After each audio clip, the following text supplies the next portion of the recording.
a continuar. Arriba del ángulo de Treitz, estamos hablando de una hemorragia digestiva alta. Por debajo del ángulo de Treitz, estamos hablando de una hemorragia digestiva baja, ¿no? Entonces, esta hemorragia, normalmente nosotros tenemos una cantidad de sangrado que se produce en la vía digestiva.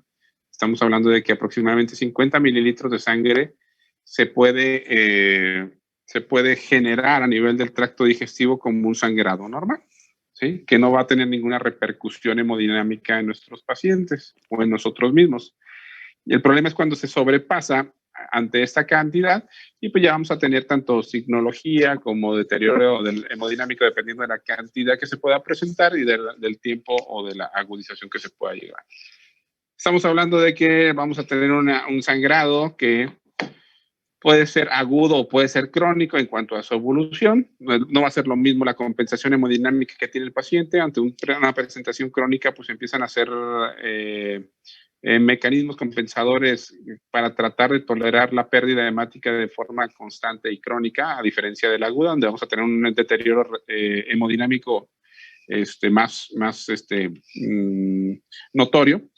En cuanto al volumen, vamos a tomar también en cuenta, vamos a clasificarlo de acuerdo al grado de choque, de acuerdo a la escala que ya vimos, que recordamos que son cuatro escalas de choque, dependiendo de cómo están. Las primeras dos escalas, recordar, mis primeras dos escalas del grado de choque, no tengo una afectación franca sobre la presión arterial, no va a haber hipotensión, no va a haber taquicardia así de una forma franca, hasta el grado 3 o 4. La única diferencia clínica entre el grado 3 y 4, porque los dos pueden estar hipotensos, taquicárdicos, va a ser el deterioro neurológico. Si yo tengo un paciente hipotenso, que está taquicárdico, y tengo una afectación neurológica, está estuporoso, está comatoso, somnoliento, hasta ahí voy a considerar que es un grado hipovolémico 4. Otra va a ser el origen donde se encuentra en nuestra hemorragia. ¿Cuál va a ser el origen real? Si es un origen evidente o si es un origen oculto. Evidente es de que se presente con sangre, ya sea un vómito con sangre o ya sea una evacuación con sangre o con melena. O un sangrado oculto donde a lo mejor eso nos va a dar más características crónicas, donde probablemente mi paciente va a tener solamente mediante la evidencia de una prueba de guayaco positivo o una sangre oculta en heces, pues, para poder determinar si mi paciente puede tener efectivamente una pérdida o no. Y pues cuando ya es evidente, pues vamos a tener la situación de generar, ok, ¿qué es lo que está pasando? ¿Sí? ¿Qué es lo que está pasando? ¿De dónde viene mi sangrado? Si es de origen varicial o si es de origen no varicial, porque a final de cuentas, esto es lo que me va a presentar a mí la decisión terapéutica que voy a tener, que voy a tomar, porque no va a ser el mismo tratamiento para una hemorragia digestiva alta que sea de origen varicial o que no sea de origen varicial. Dentro de los conceptos básicos que vamos a manejar, pues bueno, tenemos que la hematemesis va a ser la presencia de una salida abrupta de sangre fresca por la boca. Estas pues van a tener presentación que es completamente líquido como sangre o bien la presencia de coágulos.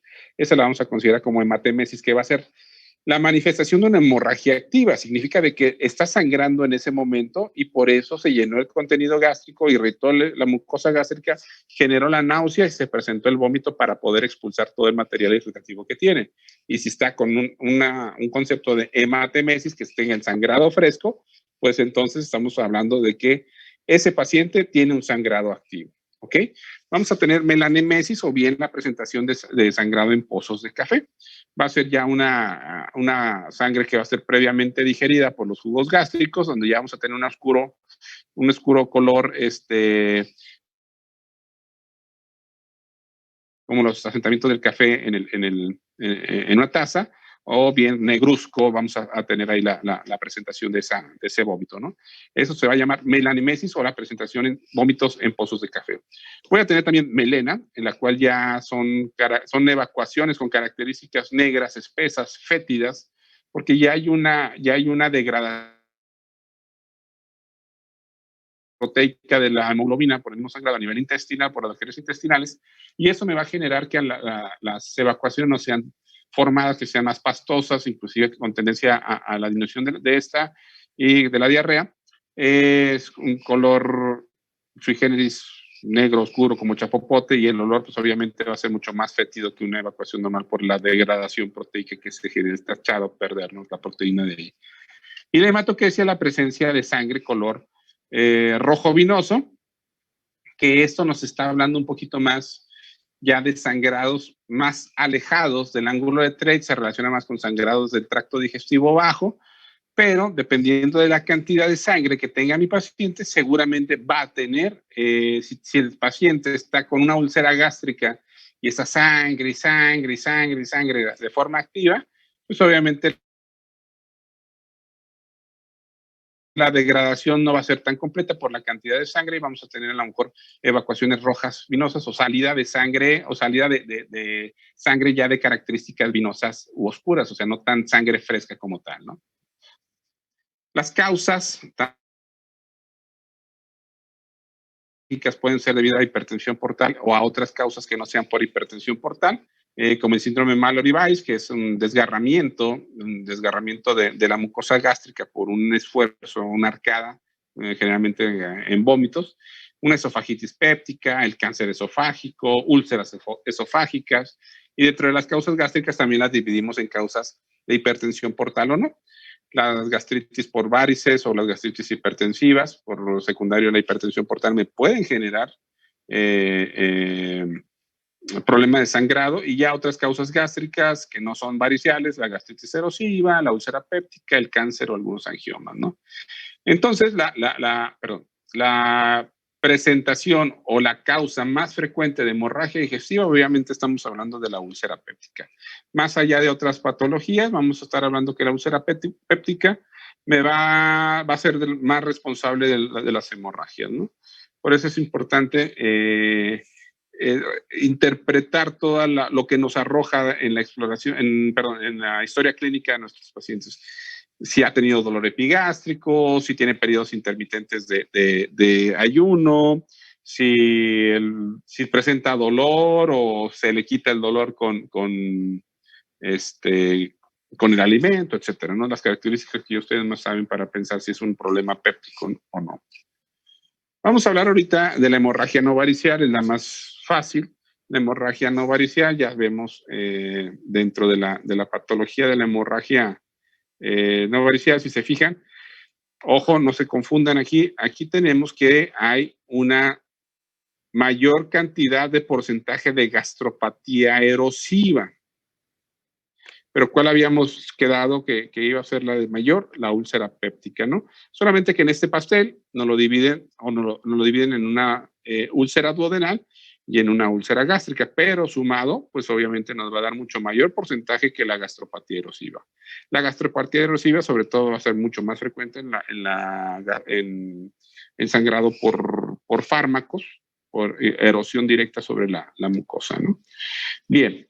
¿Qué va a generar, qué nos va a demostrar que si tiene o no un paciente hematemesis o que si tiene un melena? O sea, tienes dos pacientes, te llega uno por sangrado fresco, está vomitando y está con sangre fresca, coágulos, etcétera, ¿no? Y otro llegó vomitando, pero pues está vomitando negro, ¿no? ¿Qué significa? Ya ambas sabemos que está por encima del ángulo de Treitz. Es una hemorragia digestiva alta la presentación de ambas. Pero el otro es melena de evacuaciones con negras, ¿no? Significa que la hematemesis estamos hablando de que está en agudo, tiene un sangrado activo mi paciente. Y la melena significa de que al menos ya se presentó, tuvo una estancia en el tracto digestivo por al menos 14 horas que le dio tiempo para absorber la hemoglobina, degradarla y hacerla oscura, ¿no? Entonces, estamos hablando con esto que si tu paciente tiene melena, no significa de que está activo el cuadro. Inclusive un paciente que le hacen una endoscopía, sangró, le hicieron una endoscopía, sí, efectivamente fue una úlcera, pero ahorita no está sangrando. Todavía puede presentar, hasta 3 días después, puede presentar evacuaciones melénicas, y eso es muy importante que sepamos porque no toda evacuación melénica se va a internar, ¿no? O lo vamos a dejar internada porque probablemente ya haya sido un cuadro que se había estado presentando previamente durante los días anteriores, ¿no? Nos habla de que la hematemesis va a ser más proximal, más en el estómago, más en las porciones proximales del estómago, Y la melena nos habla de que probablemente a lo mejor si no se manifestó con un sangrado activo, o que el sangrado fue mínimo, o bien la localización de esta puede ser más distal. Con eso estamos hablando de que probablemente a lo mejor sea de origen duodenal. ¿Sí? Una lesión alta puede sangrar tan rápidamente que no forma melena. No te va a dar tiempo ese paciente de que a lo mejor, sabes que llegó chocado, trae 70-50, está diaforético, está pálido y presentó vómito. ¿Sí? Pero el paciente le haces el tacto rectal, empezó hace 2 horas, pero le vas a hacer un tacto rectal nada más pues de gratis, ¿no? Porque a los pacientes con sangrado digestivos tendríamos que determinar mediante un tacto rectal si tiene evacuaciones melénicas o qué características puede llegar a tener. Pero un paciente, por ejemplo, el joven Irán, que quién sabe quién será, porque si nada más tiene una hacha de estar en bolijas, ¿no? El joven Irán, ahorita cabrón, que le pague ahí a su... Ahí está, gracias. El joven Irán ahorita empieza con sangrado, vomitó, de cosas, se sintió mal, vomitó, se ha estado vomitando toda la tarde y de repente sangra así de forma fresca, ¿no? Va a llegar a la sala de urgencias y el residente de urgencias se le reúne a decir, ¿sabes qué onda? Pues pone su sonda nasogástrica para determinar si tiene un sangrado activo y hazle un tacto rectal en presencia de que pueda llegar a tener melena. Pero sé que en el joven Irán, si apenas empezó hace un par de horas, no voy a tener características melénicas en las evacuaciones ni al tacto rectal. Por eso tienes que saber más o menos la ubicación temporoespacial de la presentación de la signología clínica, ¿no? La gastritis erosiva, que es una de las muy frecuentes, o de la segunda causa más frecuentes, sabemos que se puede dar por la administración de algunos fármacos y el desuso de ellos, ¿no? Tenemos que el ketorolaco, por ejemplo, tiene un riesgo relativo mucho más elevado que otros fármacos como el diclofenaco, como el ibuprofeno, ¿sí? En la aproximación tenemos un riesgo relativo medio, a diferencia de lo que pensábamos, ¿no? O sea, toma mucho una aproximación y te va a dar una gastritis o te va a dar una úlcera, sí, efectivamente, pero si se fijan, ahorita es más común que cualquier dolor de cabeza o cualquier situación de control de dolor leve, inclusive leve, estamos administrando ketorolaco a pastos, por eso tenemos mayor presentación de gastritis erosiva por el uso exagerado de estos fármacos. El sangrado y úlcera, pues bueno, vamos a tener una clasificación cuando tengamos una úlcera péptica, estamos hablando de úlcera péptica, que puede ser tanto úlcera gástrica como úlcera duodenal. Aquí vamos a tener tres tipos de úlcera, las vamos a clasificar de acuerdo a Forrest, a lo mejor en sus clases de gastro ya empezaron a familiarizarse con estos términos. Vamos a tener una clasificación que es la de Forrest, que son 3 grados, una que me significa que el sangrado está activo, que es el grado 1, un grado 2 me significa de que el sangrado estuvo presente y todavía hay evidencia del mismo, aunque no está activo, y el grado 3 es un sangrado que se presentó, una úlcera que está en vías de recuperación. Y cada una se divide en 2. Un Forrest 1 nos habla de 1A, nos habla de que es un sangrado en jet, es un sangrado de origen arterial y que se encuentra activo. Un sangrado Forrest 1B, estamos hablando de que es un sangrado de origen venoso, donde no hay una propulsión, donde no hay un fenómeno de jet y va a estar babeando el sangrado, pero de forma continua. Y el sangrado 2A, 2B, bueno, Forrest 2A, 2B, 2-3, pues va a ir en relación a si está el vaso visible, aunque ya no esté sangrando, si ya hay un coágulo rojizo ahí sobre la base de la úlcera, o si hay coágulos negros o manchas planas sobre la úlcera, y cuando tengamos ya un fondo de fibrina, que ya tengamos una capa blanquecina cubriendo la úlcera, aquí ya sería un Forrest 3. Aquí tenemos una imagen, vemos aquí el fondo de la úlcera que está sangrando, tenemos una propulsión, un chorro en jet, pues obviamente este es un Forrest 1A. Aquí tenemos otra imagen, vemos cómo se ve el flujo continuo, cómo se ve el fenómeno de jet, ¿sí? Eso es un sangrado activo, donde la presentación clínica pues, va a ser aparte de la presentación de hematemesis franca, pues vamos a tener un deterioro rápido de la función hemodinámica. El 1B vamos a tener un sangrado donde es más babeante, donde no se va a presentar un fenómeno de jet. El Forrest 2A tenemos la presentación de la úlcera. Sí, evidentemente se ve el vaso, aunque no lo tenemos, no está sangrando activamente. El Forres 2B, ya vemos un coágulo que se está conformando en la base de la úlcera, ya son los bordes ya bien delimitados por la misma fibrina. El Forres 2C ya está cubriendo un fondo de fibrina. Y el Forres 3, estamos hablando de que la úlcera ya se recuperó, de que la úlcera está completamente taponeada por una placa blanquecina de fibrina, ¿no? Completamente ya no se ve nada de la base de la úlcera. ¿Sí? Que ya es una indicación probablemente desde el 2C y 3, ya es una indicación de que el paciente puede ser manejado de forma ambulatoria. Solamente que ese diagnóstico, ¿cómo se hace? Pues se hace meramente por un procedimiento de endoscopía. O sea que si no tienes una endoscopía y el paciente está sangrando, pues bueno, no tendríamos que echar mano de otros criterios como para valorar si el paciente se puede egresar o no. Criterios como cuáles, criterios como la estabilidad hemodinámica, como el no descenso de la hemoglobina de forma importante, que no requiera mantenimiento de hemoderivados para sostener la cantidad de hemoglobina normal. Vamos a echar manos de estrategias de escalas estratificadoras, donde la principal es la escala de Rockall. Rockall nos predice el riesgo de sangrado mediante puntos. Vamos a determinar qué tanto riesgo tiene mi paciente. Voy a tener, son 5 parámetros, pero el Rockall preendoscópico nada más van a ser los primeros 3 parámetros. Si no tenemos endoscopía, no voy a usar los otros 2 y me voy a quedar solamente con los puntajes que me marca esto, ¿no? Voy a tener parámetros como la edad, voy a tener parámetros como el estado de choque y como la comorbilidad. Si yo tengo un paciente de que tenga 3 puntos o más, ya es un paciente que tiene que estar internado. Por ejemplo, si la señorita Mariana Martínez empieza con sangrado digestivo, va a llegar, ¿cuánto tiene de edad? ¿Alcanza puntaje? Pues no, tiene un 0 puntos, ¿no? ¿Cómo está la presión? Trae 120/70 de presión. ¿Cómo está su presión sistólica? Pues 0 puntos, no tengo ninguna alteración, ¿no? ¿Tiene alguna comorbilidad? Pues no, tampoco. Con esto yo ya sé que este paciente tiene un riesgo bajo de complicarse, al menos por los antecedentes, la edad y la presentación del estado hemodinámico. Si se fijan, no toman en cuenta nada más, tanto que la presión arterial sistólica como la frecuencia cardíaca. Nada más para poder determinar si ese paciente requiere o no mayores intervenciones. Si yo ya tengo un Rockall, perdón, es que tengo una pregunta ahí con eso, no sé si lo menciono más adelante, pero o sea, en caso de pacientes jóvenes que tengan una coagulopatía, o sea, que, pues, que tengan hemofilia, ahí esa escala sirve de la misma forma.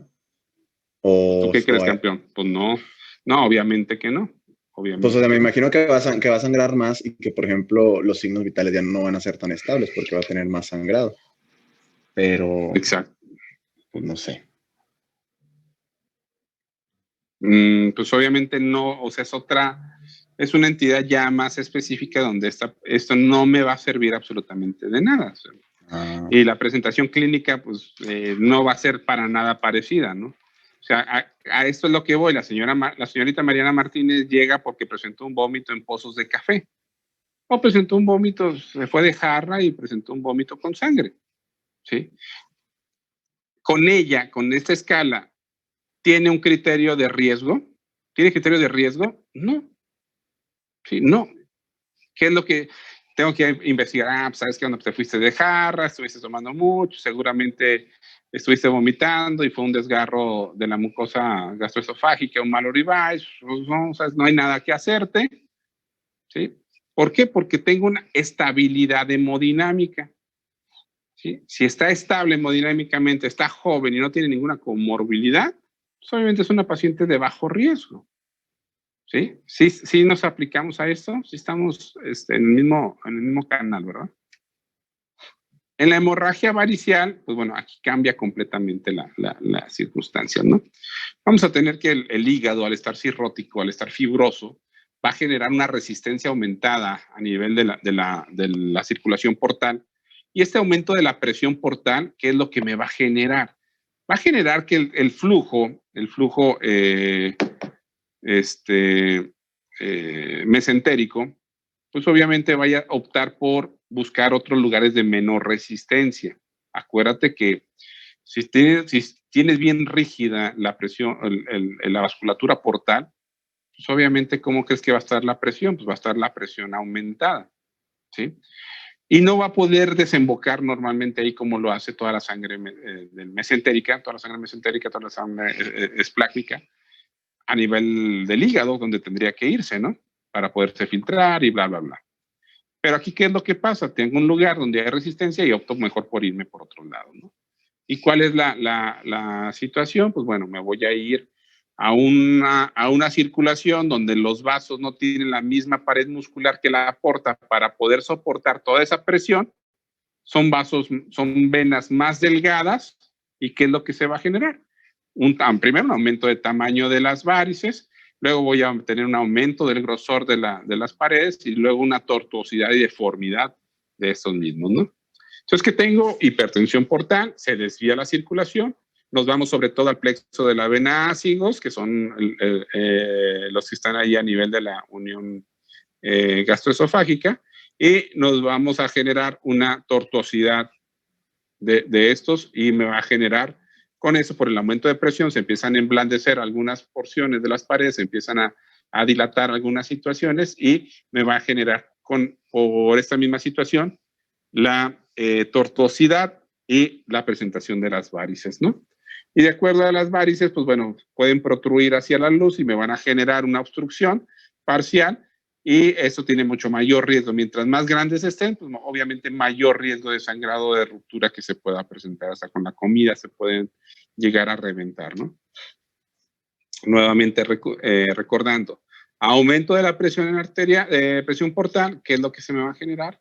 Bueno, aumento de las presiones a nivel de los otros plexos, que son más delgados, y con ello me va a generar un aumento en la tortuosidad y la presentación de las varices esofágicas, que obviamente no están capacitados para manejar ese tipo de presión y pues obviamente se van a tronar y van a generar el sangrado.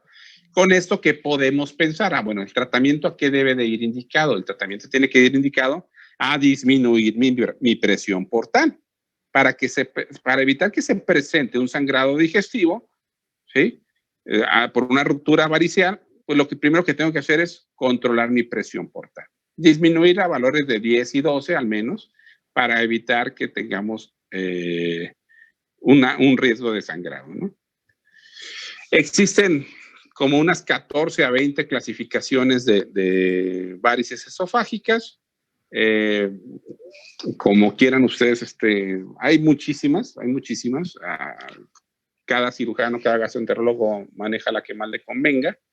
Así de forma práctica a nivel de nuestro grado académico, pues bueno, existe una clasificación que son 3 grados, ¿sí? El grado 1 son varices esofágicas pequeñas, no están tortuosas, están aplanadas. Cuando se infla neumáticamente el esófago con el endoscopio. El grado 2 son varices esofágicas que sí están tortuosas, pero no cubren el 50% de la luz del esófago.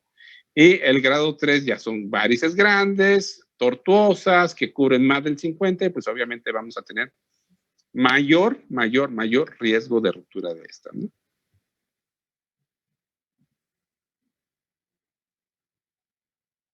Permítame.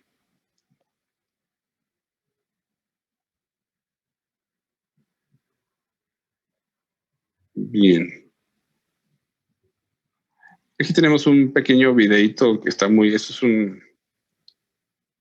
una varice, como vemos cómo tiene el sangrado. Pues obviamente la presión portal está completamente aumentada. Vamos a tener sangrados inclusive con propulsión y pues obviamente el deterioro hemodinámico en estos.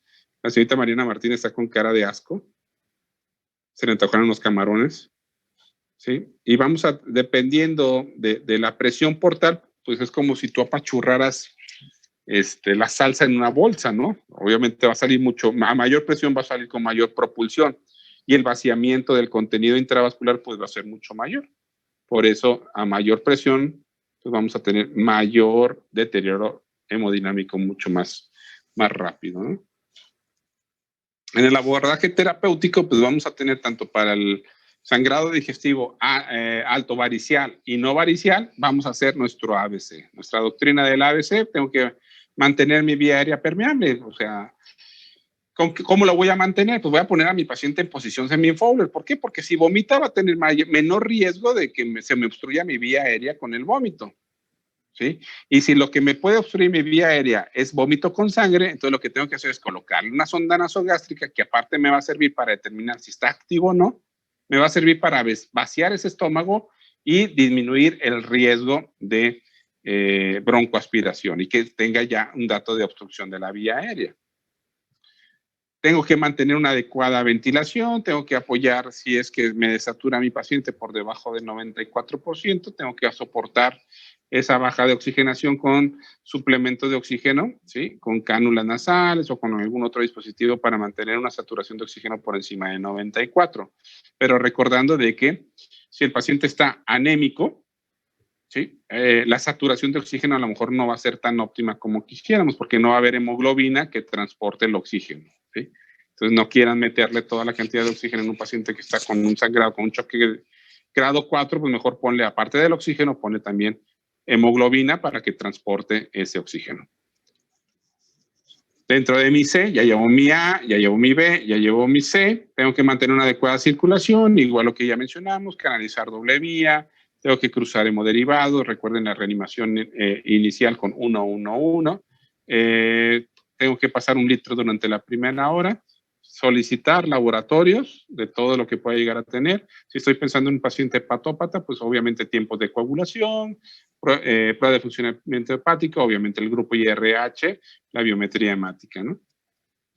Esta es la escala o la tabla de los grados de hipovolemia o los grados de choque hipovolémico, ¿sí? Donde hablamos donde el grado 3 y grado 4, si se fija en la frecuencia cardíaca, puede estar ligeramente elevada solamente en el grado 2 y hasta el grado 3 y 4 se me dispara completamente la frecuencia cardíaca.